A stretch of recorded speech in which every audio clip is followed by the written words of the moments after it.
શ્રી ગણેશાય નમઃ. પુરાણ પુરુષોત્તમાય નમો નમઃ.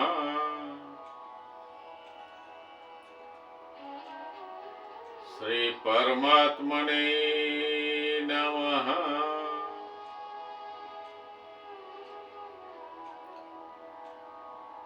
નમોસ્તવનંતાય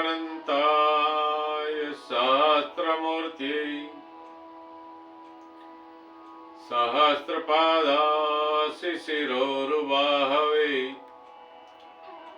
સહસ્રનામ્ને પુરુષાય શાશ્વતે સહસ્રકોટિ યુગધારિણે નમઃ.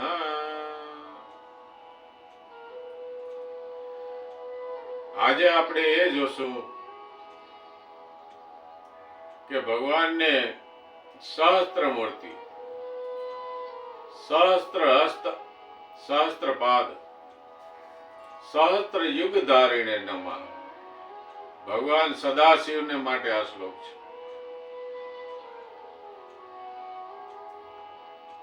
ભગવાન સહસ્ત્ર કોટી યુગોને ધારણ કરે છે. ભગવાન ભોળાનાથનું એક નામ મહાકાળ છે. મહાકાલ એટલે કાળની જેના પર કોઈ પણ અસર થતી નથી. કાળના પણ કાળ, મહાકાળ.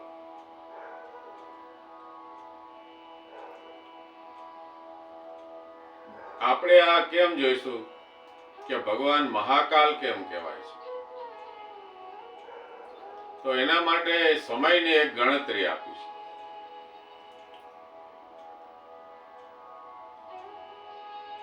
ચાર યુગ મળીને એક ચોકડી, એવી 72 ચોકડી થાય ત્યાં સુધી એક ઇન્દ્ર રાજા રાજ કરે છે.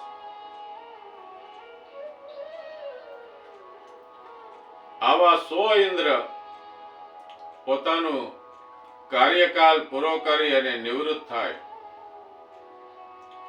ત્યારે બ્રહ્માજીનો એક દિવસ બને છે. આ ગણતરી મુજબ બ્રહ્માજીનું આયુષ્ય 100 વર્ષ. આવા 100 બ્રહ્મા પોતાનો કાર્યકાલ પૂરો કરી અને નિવૃત્ત થાય ત્યારે ભગવાન વિષ્ણુનો એક દિવસ થાય છે. આ ગણતરી પ્રમાણે ભગવાન બ્રહ્માજીનું આયુષ્ય તો 100 વર્ષનું હતું અને 100 બ્રહ્મા આયુષ્ય ભોગવી ગયા ત્યારે વિષ્ણુ ભગવાનનો એક દિવસ થયો. તો આવા વિષ્ણુ ભગવાનનું આયુષ્ય 1000 વર્ષ. આ ગણતરી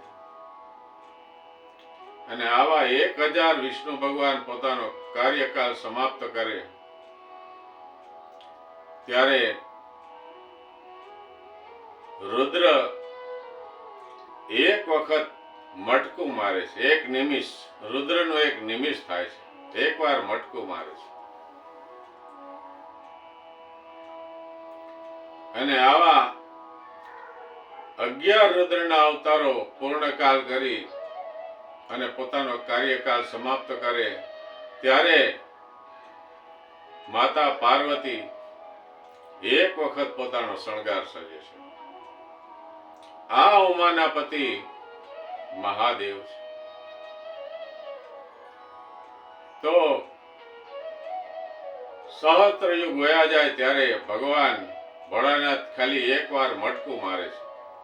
તો આ કાળના પણ કાલ કહેવાય છે, મહાકાલ. આ રીતે કહેવાય છે. કાળ જાણે કે એના પર કઈ અસર કરતો નથી.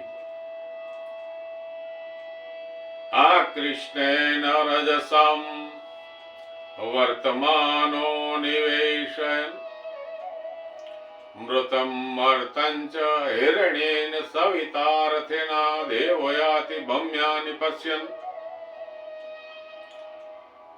જપા કુસુમ શંકાસમ કાશ્યપેયમ મહાદ્યુતિમ તમોરી સર્વ પાપજ્ઞમ પ્રણતોસ્મિ દિવાકરમ. ભગવાન શિવ આકાશમાં સૂર્ય રૂપે રહે છે.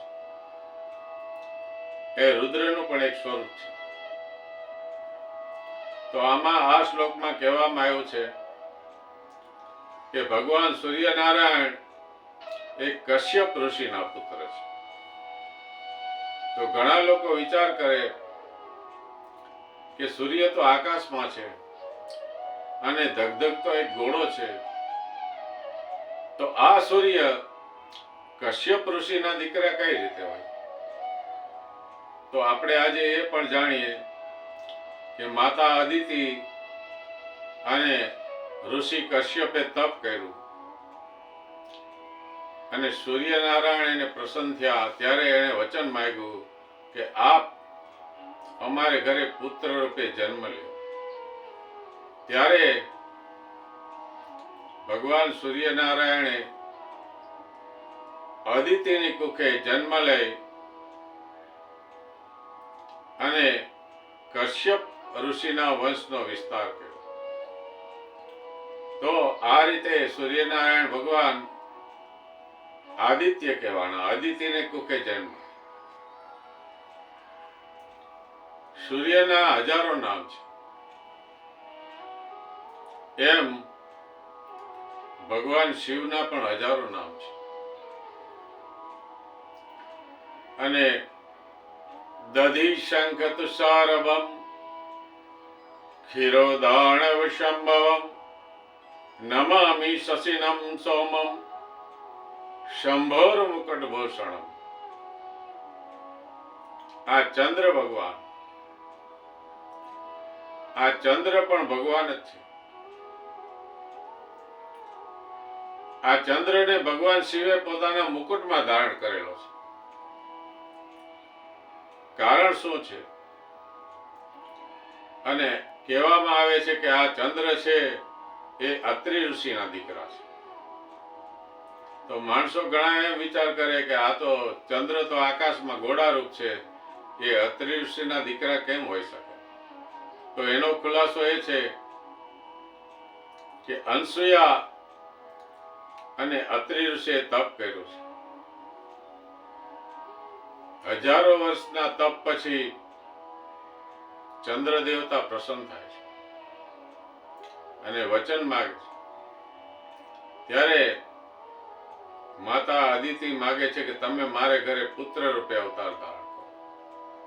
ત્યારે ચંદ્રદેવ તથાસ્તુ કહે છે અને તે અત્રિ ઋષિ અને અનસુયાને ત્યાં જન્મ ધારણ કરે છે. ત્યારે દક્ષ પ્રજાપતિની 27 કન્યાઓ સાથે આ ચંદ્રનો વિવાહ થાય છે.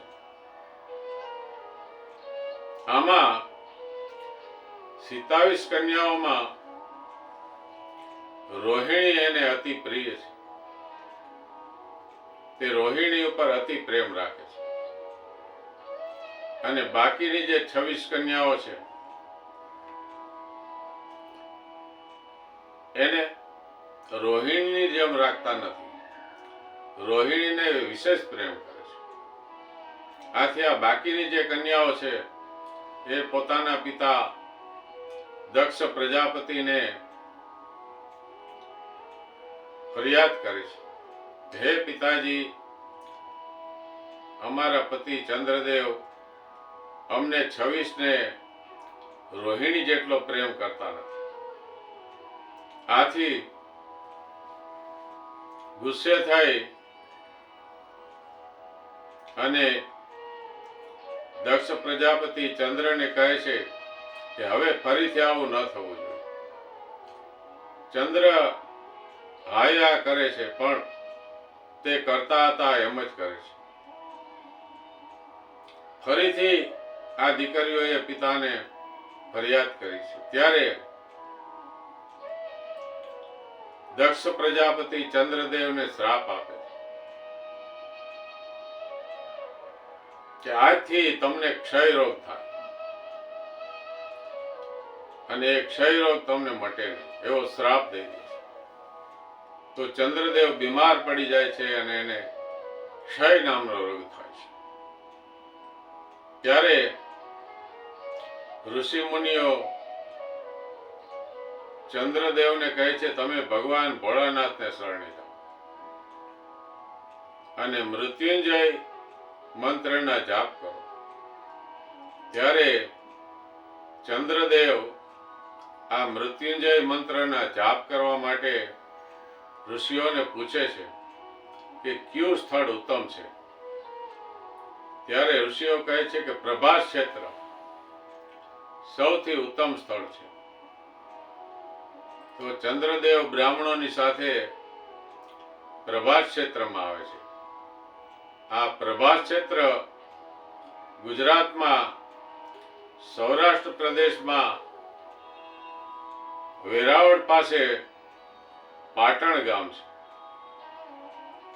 આ પાટણ ગામમાં ભગવાન સોમનાથનું મહામંદિર છે.